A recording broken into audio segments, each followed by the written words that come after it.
આચાર્ય કોદર પ્રભુ એ પણ લાભ લે છે. સૌરાષ્ટ્ર પણ આવ્યા અને નર્મદા પરિક્રમા 17 દિવસ ભગવાનના સંપૂર્ણ દર્શન, સંપૂર્ણ આનંદ મંગળ, સરળ, બધા સરળ હૃદયના. 2002થી એટલે 22-23 વર્ષથી લાભ લે છે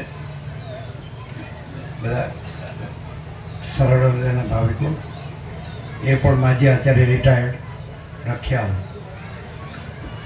આ બધા સાથે જ હંમેશા આવતા હોય છે, લાભ લેતા હોય છે, શાંતિ પામતા હોય છે, આનંદ પામતા હોય છે, પ્રકાશ પામતા હોય છે.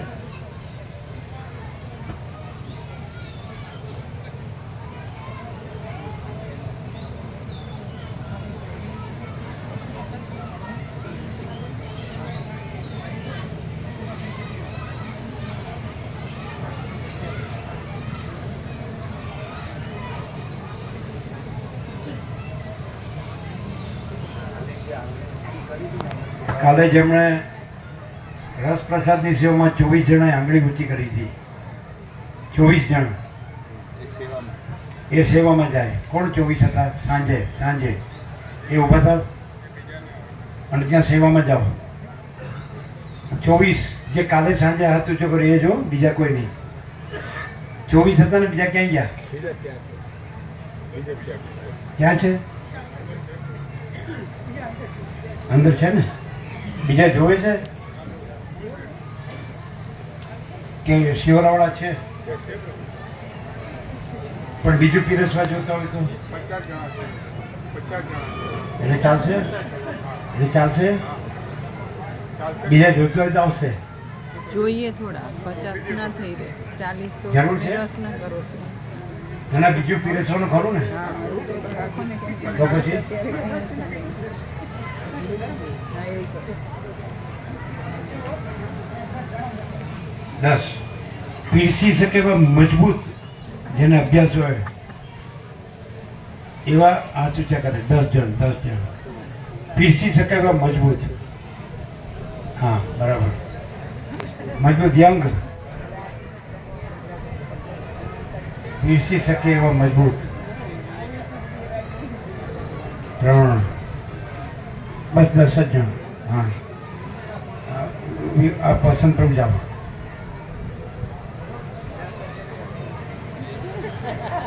परोसना ठीक है, कम नहीं देने का. बस हो गया.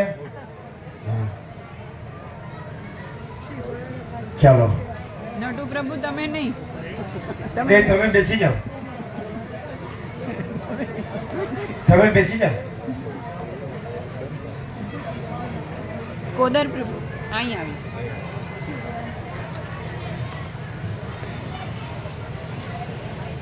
હા, કોદર પ્રભુ જે તમને સર્વાંતરને પ્રેરણા. કોદર પ્રભુ માજી આચાર્ય કોઈટાપુરા કાયમ લાભ લે છે. જે દિવસની આપણે રાહ જોઈ રહ્યા હતા એ દિવસ આજે પ્રાપ્ત થયો છે. સૌથી પ્રથમ તો પ્રભુની બર્થડે, એમને જય સચ્ચિદાનંદ. અને અગાઉ જે ભાવિકોએ કહ્યું એ પ્રમાણે ભવો ભવ આમ તો છે જ, પણ એ આપણી સાથે રહે એવી અમારી પ્રાર્થના. આમ તો સૂર્યનારાયણ ભગવાનના પ્રકાશ જે દરરોજ આપણે પ્રાપ્ત કરીએ છીએ એના કરતો કંઈક આજે અનોખો છે. આજે કંઈક વિશેષ છે. પ્રકાશની જ તો વાતો છે, પણ આજનો પ્રકાશ એ કંઈક અદ્ભુત છે, અનોખો છે, અવર્ણનીય છે, જેની કોઈ શબ્દોમાં વર્ણન ન થઈ શકે એવો આજનો પ્રકાશ છે.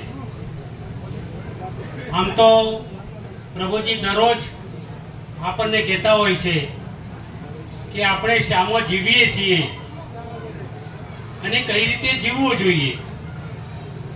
લગભગ જે દરરોજ આવે છે એમને તો ખ્યાલ છે, પણ જે કદાચ પહેલા આવ્યા છે એમને થોડોક કહું કે આપણે માત્ર આપણા ડોલર અને ભોગોમાં, આપણી સૃષ્ટિમાં, આપણા પરિવારમાં, આપણા સંબંધીઓમાં, આ બધામાં આપણે જીવીએ છીએ.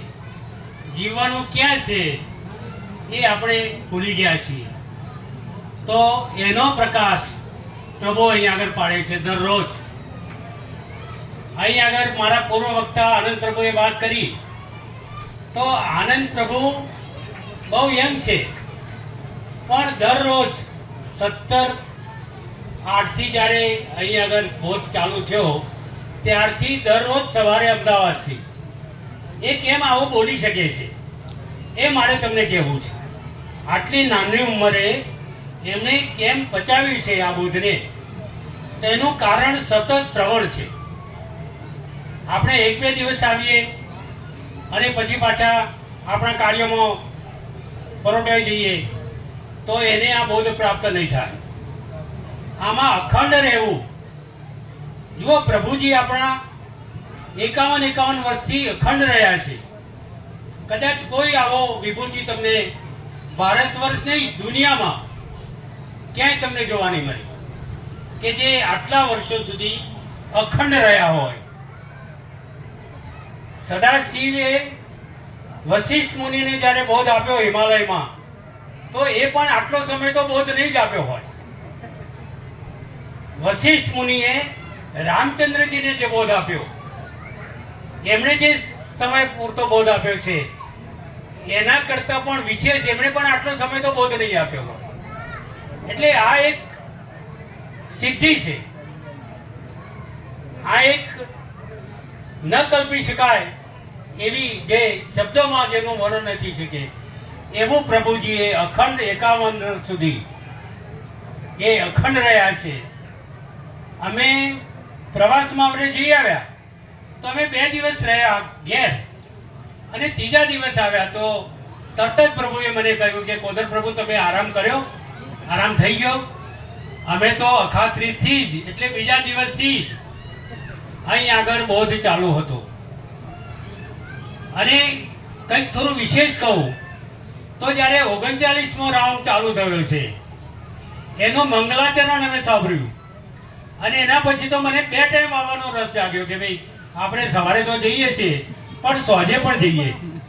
તો 2 દિવસથી હું જ્યારે સોજે આવું છું ત્યારે એ વખતનો એમનો જુસ્સો છે એ કદાચ અમે આ 25 વર્ષથી એમની સાથે છીએ પણ એવો જુસ્સો અમે ક્યાં જોયો નથી. તો આ જુસ્સો શું બતાવે છે? કોનામાં આ બધો જુસ્સો હોય? પ્રભુ કહે છે કે જેણે વીર્યને વેડફી નાખ્યું છે એનામાં જુસ્સો ન હોઈ શકે, અને એમણે આને વેડફ્યું નથી, એનું જ આ પરિણામ છે. તમે જુઓ કે કેટલું એ સતત કાર્યદક્ષ, બધાનું ધ્યાન, બધા જુઓ ને કાલે રાત્રે કેટલો રસ આપવો એ પણ રિહર્સલ કરીને અહીં આગળ બતાવ્યું કે ભાઈ વાટકામાં કેટલો રસ ભરવો, એને કેટલી ઝીણી ચીવટ છે આપણા પ્રત્યે, અને કોઈ ભેદભાવ તો છે જ નહીં. આપણે તો એક કેરી કાપતા હોઈએ અને બાજુનું બાળક આવે તો આપણા બાળક કરતો એની ચીરી નાની કાપીએ. બિલકુલ સત્ય ઘટના છે, હું પણ એ જ મત કરું, બરોબર ને? પણ આ તત્વબોધ સોંપડ્યા પછી અમે કદાચ હવે ના કરીએ, એટલો તો ફેર પડ્યો છે. અને એટલો ફેર અમે ત્યાં જતા એ 2-5 દિવસ જતા એ માટે નહીં, અહીં જ્યારે 17-8થી બોધ ચાલુ થયો ત્યારથી ક્યાંક જ અમે ચૂક્યા છીએ. અને ઘરના પણ કહે છે કે તમારે જવું નથી. તો એ ઘરમાં પણ આવું એક સરસ મજાનું વાતાવરણ ઊભું થયું છે. એટલે ખાસ તો મારે તમને બધાને કહેવું છે કે ઘરમાં એવું આવું સરસ મજાનું વાતાવરણ ઊભું કરો કે જે આપણી ભાવિ પેઢી આમાં જોતરાય, બરાબર ને? આમાં ખાટલે મોટી ખોડ ક્યાં છે? તો એ ખોડ એ છે કે આપણને શ્રદ્ધા અને વિશ્વાસ નથી. આપણે શ્રદ્ધા અને વિશ્વાસ જો હોય તો આપણને પેલા મૂર્તિમાં ભગવાન દેખાય છે ત્યાં આપણે પગે લાગીએ છીએ, પણ અહીં જે સાક્ષાત છે એને આમાં માટે આપણે તત્પર નથી, એને માટે આપણે આગળ આપણી તૈયારી નથી. અહીં નીકળ્યા હોય ને કોઈ કહે કે ચાલો અમદાવાદ જઈએ ફરતા આવીશું, મોજ મજા કરીશું, પિક્ચર જોઈશું, તો તરત જ તમે અહીં આવવાનું ટાળો, સીધા તમે ત્યાં જતા હો. જોઈને તમારું મન કેટલું મક્કમ છે. આપણે મનને મક્કમ રાખવાનું છે ભાઈ. મન તો મકડા જેવું છે અને એ આપણને ક્યાં દોરી જશે એનું નક્કી નથી. એટલે તમે સૌ તમારી ભાવિ જે પેઢી છે, તમારા મિત્રો છે, તમારી આજુબાજુના જે રહેશે એ બધાને અહીંયા આગળ લાવો. અહીં કોઈ એવો પ્રચાર નથી કે તમે એ બધાને લાવો, પણ તમને જો યોગ્ય લાગતું હોય, અહીં ઘણાને યોગ્ય લાગ્યું છે. અહીં ઘણા તો એવા છે કે 17-8 પછી એ ઘેર પણ ગયા નથી. એવા 2-5 વિભૂતિઓ છે કે જે 17-8 પછી ઘેર પણ નથી ગઈ. જોઈને એમને કોઈ એમના પરિવારની પણ ચિંતા નથી. એમનો પરિવાર પણ એની ચિંતા નથી કરતું, કારણ કે એમને ખબર છે કે આ ભગવાનની આગળ સેફ છે, ભગવાનની આગળ સેફ છે, સહી સલામત છે. એટલે એ એમની પણ ચિંતા કરતા નથી. અમે 18 દિવસનો પ્રવાસ, પ્રભુએ વાત કરી કે અમે નર્મદા પરિક્રમા કરી. જો પ્રભુજી એમને ન મળ્યા હોત તો અમને આ નર્મદા પરિક્રમાનો ખ્યાલ પણ નહોતો. તો અમે 18 દિવસ પ્રભુજીની સાથે, સેનાપતિ આગળ હોય, લશ્કર પાછળ હોય. ત્યાં કોઈને પૂછવાની વાત નહીં, ત્યાં કોઈ ગાઈડ નહીં. જો ભૂતકાળમાં એમણે પરિક્રમા કરી છે તો એ સીધા જ ત્યાં પહોંચી જાય. અમે ક્વાંટમાં એક મંદિર હતું જે જૂનું જીર્ણ થવાથી ત્યાં તોડી પાડવામાં આવ્યું હતું. તો પ્રભુ તો ત્યાં જઈને ઉભા રહ્યા. બધા જોતા હતા કે અહીં છે શું, અહીં શું છે કે પ્રભુ આપણને લાવ્યા છે. તો ત્યાં આગળ જૂનું મંદિર હતું, બહુ જૂનું, અને એમાં પ્રભુ જઈને ઉભા રહ્યા. અમે પણ પછી ગયા. ઘણા તો ત્યાંથી પાછા કે તો કઈ છે જ નહીં. એવા ઘણા અમને સામે મળ્યા કે ભાઈ અહીં તો કઈ છે જ નહીં, આપણે પાછા જઈએ. તો આ અમારા અનુભવો છે. પ્રભુજી સાથે જવું એ એક પણ લાવો છે. અમે તો સૌરાષ્ટ્રમાં પણ સાથે ગયા અને અહીં પણ અમે સાથે ગયા. બહુ અનેરો લાવો છે. થોડું ચાલવું પડ્યું, પણ એમના કારણે અમે ચાલી શક્યા. અમે કદાચ 150 કિલોમીટર ચાલ્યા આવીશું આ દિવસોમાં, પણ પ્રભુ તો કદાચ 200 થી 250 કિલોમીટર ચાલ્યા. કેટલો જુસ્સો છે એમનામાં. અમે તો ક્યાંક ટાળ્યું છે, કારણ કે અહીં તો સત્ય બોલવું જ પડે, એમાં ચાલે જ નહીં. નહીં તો અહીં તો સબ ચોર પકડ જાતે, સબ ઠગ પકડ જાતે. એવું કેમેરા છે કે અહીં આગળ પકડાઈ જાય એટલે અહીં જુઠ્ઠું બોલવાનો કોઈ અવકાશ નથી. બરાબર ને? તમારા મનમાં એ ભાવ પણ આવે કે હું જુઠ્ઠું બોલું. હવે 2-4 દિવસ પહેલા, વધારે વાત ન કરતા, બધાએ આ વાતો કરી છે, આપણે બધા આ સાંભળીએ છીએ, પણ થોડી રત્નકણિકાઓ જે પાયાની છે, જે હજી આપણે આ બધું સમજી શકતા નથી. ધનજીભાઈએ પણ વાત કરી કે આપણે પરમપદને પામવું છે, અને આપણે છીએ જ. આપણે છીએ જ. આપણો ઉપરી કોઈ છે જ નહીં, કોઈ બાપોય નથી. આપણે જ ભગવાન છીએ. આપણે માની બેઠા છીએ. આપણે એવા પરિસરમાં જીવીએ છીએ કે આપણે પેલામાં રંગાઈ ગયા છીએ. રંગાવાનું અહીં હતું, રંગાઈ ગયા છે ત્યાં, પણ છતાંય આપણે લેટ નથી. જાગ્યા ત્યાંથી સવાર. આપણે બધા સૌ જાગ્યા છીએ, અને જાગ્યા પછી જો તોરી પણ જો એમાં પેલી એ કરી ચૂક, તો પછી ભાઈ એમાં તો વોક કોનો છે? એ પોતાનો જ વોક છે. એટલે પોતે એમાં બધા સામેલ થાવ. મેં 2-3 દિવસ પહેલા એક કેલેન્ડર વાંચ્યું અને એમાં જે રત્નકણિકાઓ હતી એ પણ થોડી પાયાની વાત છે. એ થોડું પ્રકાશમાં લાવું છું કે માનવીને દુનિયાના કાર્યમાં કંટાળો આવતો નથી, પણ આત્મકલ્યાણ કરવામાં કંટાળો આવે છે. જોઈને પેલું તો ઘરું લાગે છે, મીઠું મીઠું લાગે છે, પણ આત્મકલ્યાણ જે આપણે કરવું છે એમાં આપણે કોઈ નહીં, એમાં કંટાળો આવે છે ભાઈ. બીજું છે વિનય અને વિવેક. એ આત્મકલ્યાણના મુખ્ય પ્રવેશ દ્વારો છે. વિનય અને વિવેક તો પહેલા જ જોઈશે. અહીં પગ મળવો હશે કે આ પ્રાપ્ત કરવું હશે તો વિનય અને વિવેક તમારામાં અવશ્ય જોઈશે. જ્ઞાનીનું હૃદય હજારો માતાઓ જેટલું વિશાળ અને અનુકંપામય છે. એ અમને અહીંયા આગળ બહુ દેખાય છે. જ્ઞાનીનું હૃદય માતાઓના કેટલા કરતા વિશાળ છે અને અનુકંપામય છે. એ અમે રૂબરૂ અહીંયા આગળ અનુભવીએ છીએ. જે અહીંયા આગળ આવ્યા છે એ બધા અનુભવે છે. ધર્મ જાણવો તે સારી વાત છે, પણ ધર્મ અનુસાર જીવવું એ ઉત્તમ છે. ઘણા તો ભણ્યા હોય, પુસ્તકો વાંચ્યા હોય, શાસ્ત્રો વાંચ્યા હોય, એટલે ધર્મની વાતો કરી શકે, પણ એના પ્રમાણે જીવવું એ ઉત્તમ છે ભાઈ. આગળ છે જ્ઞાનીઓ દુનિયાના સુખને પણ દુઃખરૂપ માને છે. જોઈને જ્ઞાનીઓ દુનિયાનું જે સુખ છે એને દુઃખરૂપ માને છે. એટલે આ પણ આપણે થોડું, અને એમાંથી આપણે ઉદાહરણો પણ લીધા છે કે ભાઈ મહાવીર સ્વામીએ કેમ છોડ્યું, બુદ્ધે કેમ છોડ્યું, મીરાએ કેમ છોડ્યું, કારણ કે એમને બધાને આ દુઃખરૂપ લાગ્યું છે. અને પરિણામે આવા તો ઘણા ઉદાહરણો છે કે જેમણે આને છોડ્યું છે અને છોડ્યા પછી એમણે સુખ પ્રાપ્ત કર્યું છે. એ પણ આપણે જોયું છે, આપણે સાંભળ્યું છે, આપણે વાંચ્યું છે, અને આ પ્રાપ્ત કર્યા પછી તો આપણે અનુભવ પણ કરી શકીએ. આગળ છે આપણને મરેલ મનુષ્યરૂપી હીરાને ભોગ વિલાસમાં ન વેડફી નાખી આત્મકલ્યાણ ક્યાંથી થાય ભાઈ? આપણે આ બધાને શું કરીએ છીએ? આપણે જે અમૂલ્ય હીરો મર્યો છે એ હીરાને શામાં વેડફી નાખીએ છીએ?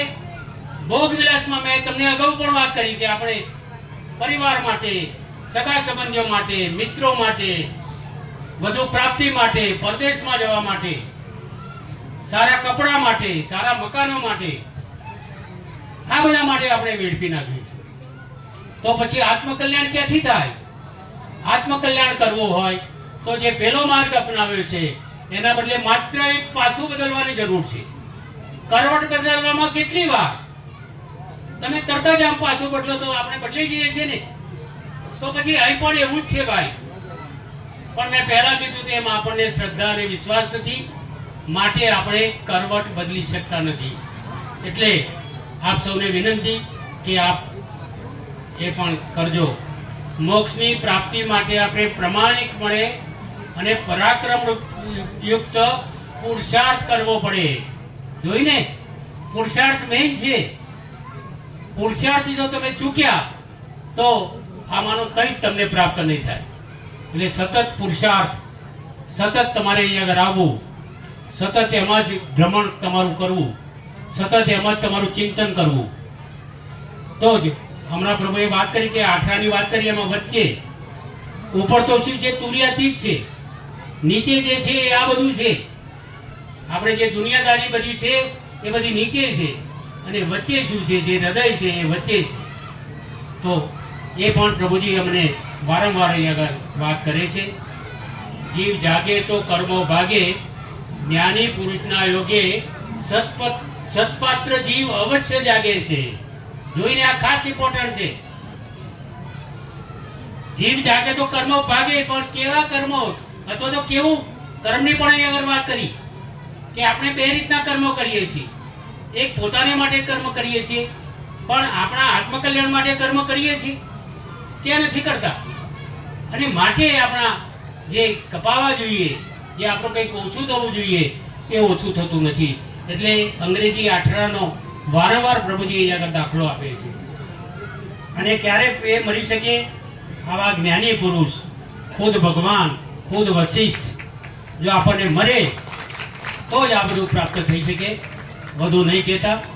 આપ સૌ આ ઉત્સવમાં તો આવો છો, પણ આડા દિવસે પણ આવો. માનવ મેરામણ અહીં આગળ દરિયાની જ વાત છે, સમુદ્રની વાત છે, દરિયા દિલની વાત છે. જુઓ ને આજે દરિયા દિલ કેટલું છે, કેટલા માણસો ભેગા થયા છે.